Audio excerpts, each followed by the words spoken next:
So today just got a bit of a short video for you guys, and just really not much as an education video as yesterday where I was saying a point of view of, people leaving the market and evidence of that, but just this is a bit of more of my opinion and just something that I'm noticing right now, because what I'm noticing is something really strange going on. I don't think I've noticed this happen before in the stock market, especially during this downturn. Like, the kind of disconnect that's going on now from every individual stock is really weird. Like, we've had points of view where we've had the whole market being brought down, we've had the stock market go up, and everything's brought up with it. But at the moment, we seem to have a lot of different things going on in the market, and I'm going to point a few of them things out, for example, for you guys to be looking at, and then I'll kind of do an overall what I think it will mean for the market and why is this situation kind of going on right now. So just to let you guys know, there is a live Q&A session on the Patreon if you are on there, so go watch it. It's about 34 minutes long, and as you guys normally do on the Patreon, fire a few questions in. So if you want to catch replay, it's on there. If you want to join the Patreon and see the 2 exclusive videos a week,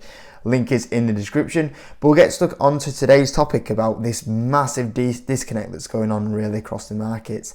So yesterday was such a weird day. Like, the Dow was down 0.4%, the S&P was up 0.1%. So very weird to have the Dow down so much, and then the S&P actually positive and flat. But then the Nasdaq was up 1.75%. So a lot of the indexes were massively apart from each other yesterday, which is something you don't really see too often. A massive disconnect between all the indexes, and as well with the indexes as well. These were actually on the day like down. Some of them were down. I think like the S&P and Nasdaq as well were like down over 1%. I think even at one point they were close to touching 2%. So there was a point where they were actually down a lot lower, and then they actually had a good rise, and then there was a massive split between them, which is something strange that we don't normally see here. And I've got to say, I was surprised to see the markets open up negative. We've seemed to be in this kind of period of time where we're in a bit of like limbo at the moment. Like, we are kind of going up one week, down 1 week. We haven't really, in the last, I would say since like May time, we haven't really had like a bit of a rally up. Whenever we have a rally up, it's followed by a bit of a downturn, and when we have a downturn, it's normally followed by a rally. Like, since like May time, we've just been flatlining really. We've been up and down really, whereas prior to May time, from November to May time, we've kind of just been going so a bit of a weird situation there where we're at in the markets, and also weird to see such a disconnect going on between the indexes. And this was the strange part. In this period of time, what did we have? Yesterday, you'd have seen a lot of the kind of beaten down stocks, a lot of the growth stocks, a lot of them did okay, and some in particular did really well. For some reason, people really went heavy into a lot of these riskier stocks. So something like a Celsius, which I talked about last week actually, this is probably one of my investments that has actually been performing very well in this time. It's one of those stocks that has financially been going like that, but the stock price has been going down like that. A massive disconnect. But someone like a Celsius, which has been just doing positive news after positive news, and it's had no effect on the share price. This is one of those stocks that rallied a lot yesterday. One of those growth stocks up 13%. And if you look from, let's say, this period of time, let's go back slightly. Let's go to one of these points where in that 15th of March time, or around that 5th of May time, when it kind of hit them 52 close, it's up over 81% now. It's a pretty big rally, and this is the thing. A lot of these stocks, Celsius, I think, is one of the first ones because, like I said, the stock price has gone like that, but financially the company's been absolutely smashing it. I think this is one of the first stocks that when we do get a rebound, this is a bit of a taste of what will happen. So it's, you got something like Celsius that's up 81% in 2 months time, which is fantastic. You got something like a HIMS as well. HIMS has been doing really well since the 12th of May for this one. Hit $3.20, up 58%. We've got a few of these growth stocks doing okay. Something like an Alibaba as well. If we go from here, the 15th of March, this one's up 56% as well now, which is doing okay. So we've got a few growth stocks here that, for some reason, it's not all of them, but there's a few growth stocks here that are actually rallying quite well, especially after yesterday's rally. So there's a little bit of more risk coming back on for these growth stocks, it seems, at the moment. A few people trying to be brave and bottom pick a few of these growth stocks that's currently going on right now. Now, the weird disconnect that went on yesterday is that we've had some of these growth stocks being bottom picked at the moment, and the people are thinking, okay, I'll go for the risk of it. But weirdly, if you look at the UK market, the UK market's struggling massively within the last kind of few months, where the US market has kind of been stuck in limbo, flatlining, and in fact, you've had a few people trying to have a little bit of risk on them. The UK market's just been struggling. Like, they had a bit of a rally since March time with a few of the US stocks, but very much like Hollywood Ball here, you'll see that they've just been going down and down, down 26% in like the last kind of 3 months. And it's weird because this is Hollywood Ball. This is a company that we did a video on the recapping their earnings on the YouTube channel, and the earnings were absolutely fantastic. Like, this is a company that's, once again, the share price is going like that and the financials are going like that, and for some reason there's a massive disconnect at the moment between the US and UK markets, which have been very similar for the last few months, but now it's kind of broken that trend because we've had the US stocks kind of stabilising, but recently a lot of the UK stocks are just going down and down and down. And Hollywood Ball being one of them, a company that's been financially performing absolutely amazing, and it's just had a massive drop off in the last few months. And you're sitting now down like a company like Hollywood Ball in the UK market, 8 times earnings. 8 times earnings for this business. It's insane. I can't remember exactly the numbers off my head, but I think they grew revenue at crazy amounts, profit crazy amounts, and then they hiked the dividend up a huge amount. And it's 8 times earnings. 1.5% dividend yield. It's insane to see something like this sell off. So it's weird that the pockets of opportunity in the stock market keep rotating. Very quickly it was growth stocks, and then they go, and then for some reason we're being presented now with amazing opportunity in the UK market, and maybe it's something to do with some of the news at the moment.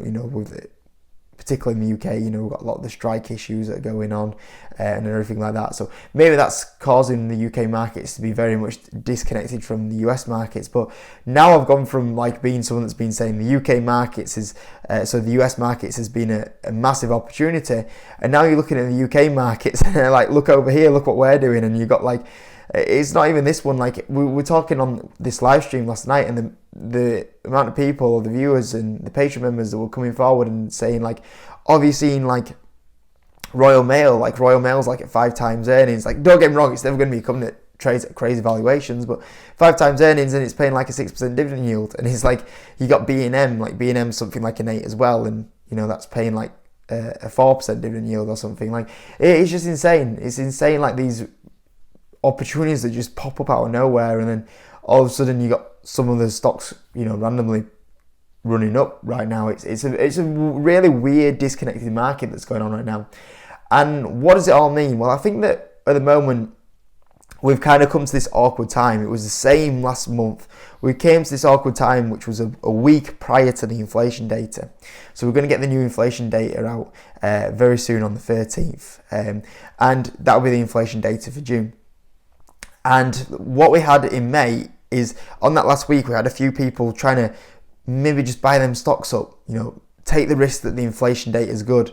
And if the inflation data is good, we might go on a rally, because I think the biggest concern out there is the inflation. I think if inflation, starts controlling itself, and that also leads to interest rates, calming down, that would be massive, I think, for the economy and stocks and the stock market. So I think everyone's kind of waiting on that inflation data, because the consensus is that it's going to be 8.7. So if it's 8.7, obviously it'll still be up slightly, but it's 0.1%, which is a lot better. It's in this kind of range. It's not going up crazy anymore. And then if it was even lower, obviously that would be better. But I think the only shock would be if it comes in that 9% range. It's still ticking upwards, which would be the negative here, is if that happened. So that's what we're kind of looking for there. So I think everyone's waiting for this inflation data. If it's bad, then obviously we're going to see the markets tumble once again. If we see good inflation data, then obviously we're probably going to see a bit of a bounce from there. And the thing is that what a lot of investors are waiting on now is they're looking at a lot of these stocks and going, I really like that stock at that valuation. It's lost whatever it, I mean, what Celsius lost, for example, prior to that, it's down, it's lost half its value. I want to go buy that opportunity. That's what people are wanting to do. They're looking and wanting to buy that opportunity, but a lot of investors are waiting for this to kind of get better at the moment. And the thing is that, I talked about this a while ago, is that I think history tells us that when inflation data is good, when inflation peaks, the average return from the stock market in the next 12 months is 10%. So that would be a pretty good run in the stock market. And you think about a lot of these stocks here, what a 10% rally would mean for the markets, for these individual stocks, especially these growth stocks that are beating down more than markets. 10% to them would, for the markets, 10% to these growth stocks would be more like 30-40% runs. And these would have a bigger jump. And that's why everyone's kind of like on the edge waiting to jump in, because they're waiting going, do I take the risk now, or do I wait until the actual inflation data is out? And you've got the few brave ones that are coming in now, and a few people that will jump in after the inflation data. So this is kind of a key kind of point. We're in a bit of an awkward phase at the moment, and that's maybe why we've kind of got a weird stock market going on right now. But this is where we're probably going to be heading in the next 7 days, which will be very important for us, and probably will be the next kind of leg up for the market. Like I said previously, like when the last inflation data came out, if it's negative, we'll go down, and we did. And it was bad inflation data when we went down. If it was good inflation data, we would probably be up, and it's probably going to be the same this period of time. So yeah, that's probably a key thing to be looking out for. As always, you guys probably know, this is probably a bit more short-term talk for me, which I think is always good to talk about the short term. But obviously, as a long-term investor myself, obviously for me, it's not too, I'm not too bothered for me. It doesn't really make too much difference for me. I'll just keep looking for the opportunities that I think will be good in the long term, and just keep dollar cost averaging into them stocks that I am buying at the moment. And I'll do an update for you guys for what I bought last week in a couple of days' time. But yeah, that's I'm obviously still keeping my long-term perspective, but I think it's also good to kind of look what's going on right now. And yeah, there's some strange stuff going on right now as what I showed you today. So yeah, I hope you enjoyed the video anyway, guys. And if you could do that like button, that's absolutely amazing, guys. Subscribe if you're new around here. That also helps the channel out massively. And yeah, I'll see you on the next video.